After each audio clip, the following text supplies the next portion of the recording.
mga guys, andito pa rin kami ngayon sa Quianos. Ayan o. Ayan yung ano nila, ayan yung swimming pool sa taas. Right, so dito lang kami pabalik-balik. Ito lang yung maayos na spot para sa amin dito. Ayan o. Maraming naliligo rin ngayon o. Ayan o. Sarap, ang daming alon, nalalakas ng alon. So ayan o, yung kasama ko ang sutol sa dulo. Ayan. Meron ding ano dito, may volleyball area din dito. Ayan o. So ang ganda ng place mga kasabwat o. Ayan. Meron na silang mga kubo-kubo na nadagdag, tapos meron din silang upuan. Ayan. Marami nang nadagdag na ano dito. Ayun yung motor namin sa labas, doon nakaparking. So sana rinig niyo yung boses ko. Ayan, naligo ulit tayo. So balik tayo sa paliligo. Maganda yung panahon, hindi masyadong mainit, hindi rin naulan. Ang lakas ng alon no? Ayan.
Guys, tapos na kaming maligo. Pauwi na kami maya maya. Lakas ng alon. Grabe, hanggang ngayon mas lumakas pa yung alon. At tumambay dito mga kasabwat. Dito lang to sa Quianos.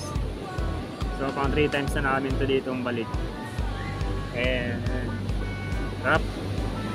Pagkatapos tuminjay yung mga kurbada dyan sa daan papunta rito. Ganito yung mga rating. Buti nga hindi umulan ngayon. Pero madilim yung kalangitan eh. Sabi yun. Ayan. Dilim. Sa tignan mo dati wala pa tong mga upuan na to. Ayan. Baka pa yan dati.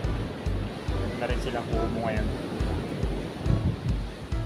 So doon lang kami sa puno para walang bayad yung hindi na tayo magka-cottage. Kasi pag may cottage pa tapos hindi rin naman tayo magtatagal, lugi tayo. Pwede naman daw sa mga puno. Tapos may po na lang tayo dito, di ba?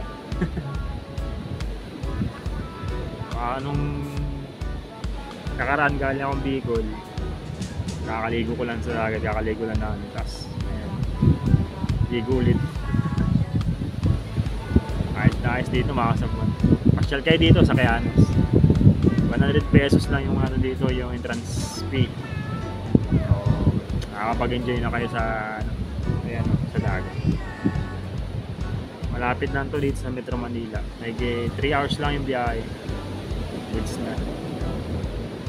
So tambay muna kami ngayon na konti bago umuwi para hindi masyadong hagod.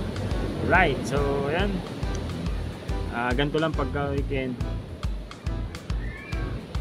pagka walang masyadong duty, pag walang schedule ang duty, so gala-gala tayo. Ganun lang kasimple ang buhay. So ayun mga kasabot, pauwi na tayo. Pero ayan, nakikita nyo yung ulan. Babagsak yan ang langit yung ulan na yan. Okay, so makapaulalin muna natin bago tayo bumiyahe. Kasi mahirap yan. Basa tayo yan. So hapon na, galaw na alas 2 na. At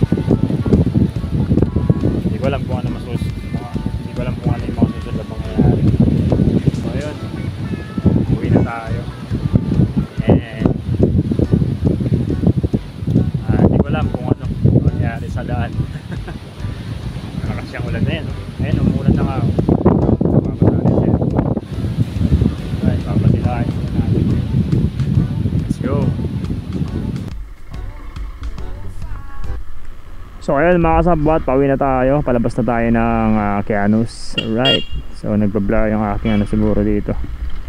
So ayun, ayos, sulit na sulit ang ang ating biyahe papunta rito at paliligo dito sa sa Cayanos.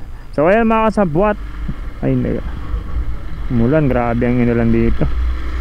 So hiwalay ko na lang tong itong upload ng video na natin na pauwi para masyado kasing mahaba eh. So hiwalay na lang natin kung ano makakaganapan dito sa kalsada. So stay tuned, stay watching, and salamat sa pagsuporta ninyo. Alright, so kita-kits ulit tayo sa next video, and subaybay lang para para pakita nyo. Alright.